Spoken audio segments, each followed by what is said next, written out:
basics of symbolism. What is symbolism? Why we use this word symbol? What is the difference between symbol and a word? What is the difference between a word and a thought? Because often words don't really express thoughts. And often it's also hard, some people find it hard to actually create a thought out of an idea, feeling. People just don't know how to speak, how to express themselves. You as a creative, as an aspired creative person, you need to be aware of all these psychological aspects of visual properties we're going to be talking about. And you are in the business of creating visual symbols. This landscape is not a landscape you can walk and pick up flowers, isn't it? So it's a symbol of what? Symbol of an idea, of a beautiful day in a summer day where the sky was this crazy color, and those green and these hidden branches of a trees and some grasses, you can't see them, and it looks like the sky is actually it looks like a snowstorm with the yellow snow. No shit. You understand? So it's a fantastic journey into your mind, artist's mind. The collector who looks at it, it just blows him away, because this vision is more powerful than reality. You understand? I've been practicing it for 40 years. So it's a symbol of a vision of a beautiful day. And you can really get sucked into it if you stare long enough. About going to the museums. When you get a chance, don't waste your money in cafeterias and those bookshops, they're overpriced. However, there are those posters, they're like $10, $15. Cézanne, Paul Cézanne, his still lifes. You must have it, because on his still lifes, the posters are one-to-one quality. Really, you see the brush stroke and you see the canvas. And from Paul Cézanne, you will learn how to manage those little white spots of canvas that you should be leaving here and there as a reference point between the darkest in your canvas. As you're going to keep painting, you're going to screw it up more and more, right? So you need those little spots, and you need to figure out how to give them shape so they were accidents, but not really. So this is how Paul Cézanne did it. So it looks all spontaneous, but this guy was a mathematician. Every brushstroke counts. And you as a professional, you need to spend 3 hours at one Cézanne painting in the museum. And you need to go with the finger, brushstroke after brushstroke. And the same goes for Van Gogh. When you get opportunity to interact with a masterpiece that transcends time and space and the feelings and the mind of one man, the state of his mind, I can actually feel when I look at his paintings. Well, I know him by heart. I feel like he's my twin reincarnation. But what I'm trying to say is art has this power to travel you over thousands of years. When I was in this cave in Portugal, they had this fish. We crawled into the cave for quite a while. It's very slippery.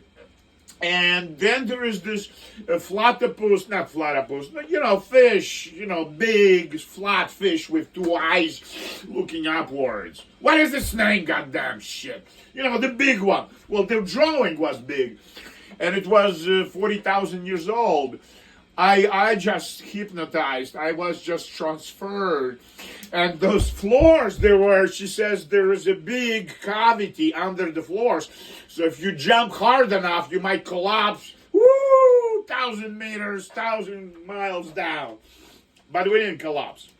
So my marriage was already on the rocks at the time. So we got divorced 5 years later. So let's go back to symbols.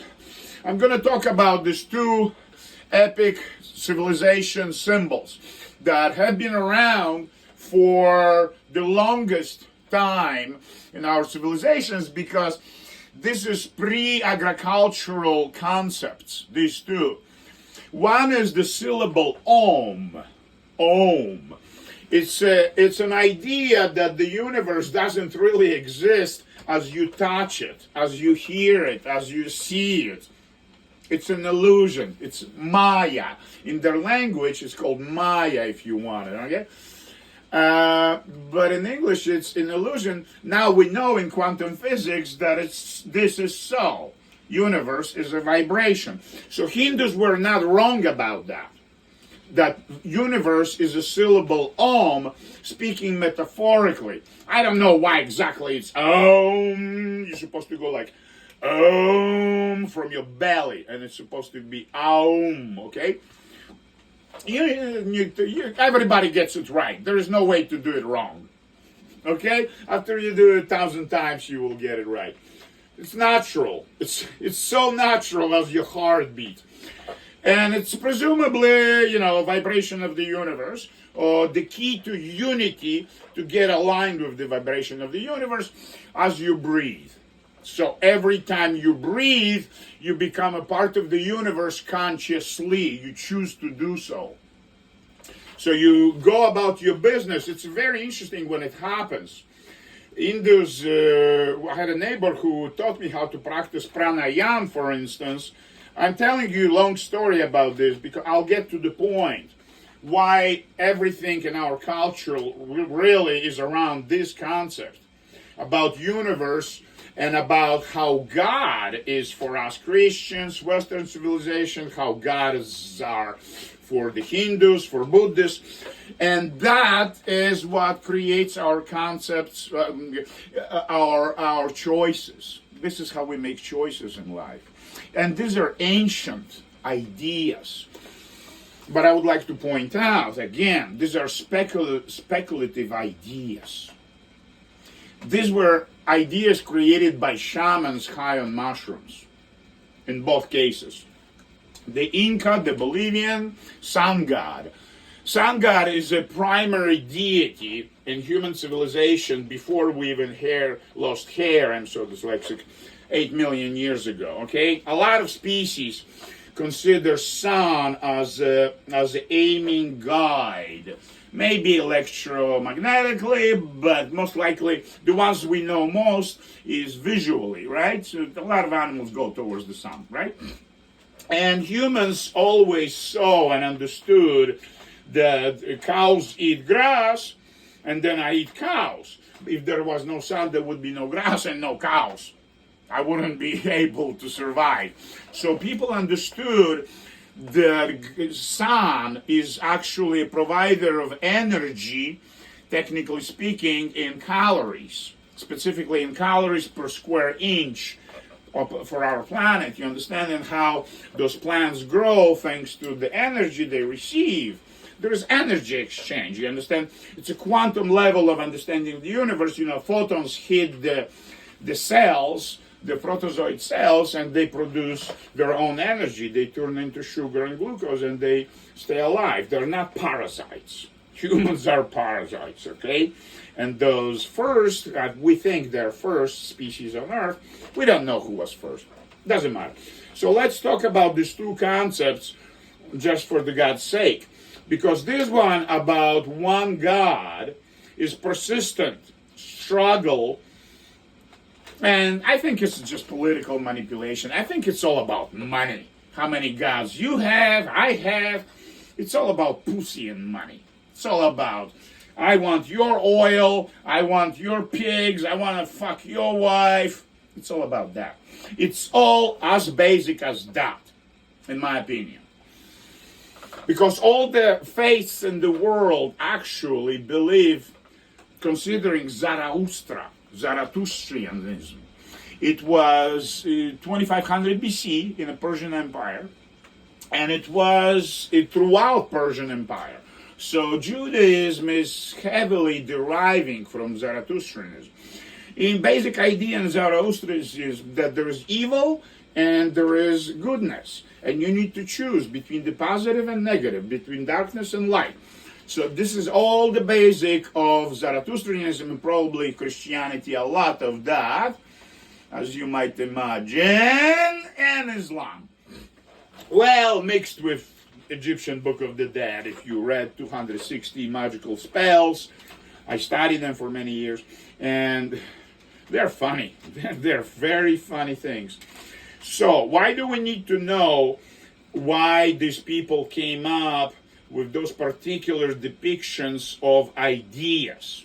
Okay, this is about the sound. You're supposed to look at it and see it on my chest and know that I'm practicing pranayam, so I'm chanting Om as I walk around town. I'm the kind of guy that goes Om. And so it immediately tells you something. How did society got so complicated? Zebras don't look at each other and say, "Ah, shit, she's Republican." They don't know that, right? Well, it appears that about 65,000 years ago there was explosion of a volcano, super volcano, and it caused 100 years of nuclear winter, and humanity almost died out. The genetic pool shrunk so badly down to 10,000 individuals. We're all descendants of 10,000 individuals from 65,000 years ago. They started eating sea fish. That's the genetic marker for seafood. It's 65,000 years old. That's a specific genetic marker. And people had to survive by making communications more appropriate and perhaps less violent as it was before. In tough times, when half of the people or most of the people die out and most of the animals die out, and you really have no food, that you're diving into water you never would think of fetching food, right? People start befriending others rather than neighbors, rather than killing them and eating them. So we started marking on our skin. I'm talking my presumptions, but I'll get to the point why we're talking about evolution of symbols in our civilization as a big lecture I'm giving you, okay? So let's presume those people needed to communicate from tribe to tribe, and if they sort of run into each other on the way for water or shelter, they ran into each other, right? They need to know from 100 yards away, who am I looking at? Well, I'm looking at a man who is a hunter because he got those chachkas hanging here. But people also started painting their skin with red ochre to protect from UV. They noticed that there is damage to the skin. So they started using red ochre for the skin, as they still do in Africa. The best, sun lotion. It's 100% black. That's what I should do. And my ex-wife should have done, but it's too late. And I was saying that the Africans, no, not the Africans, the symbols,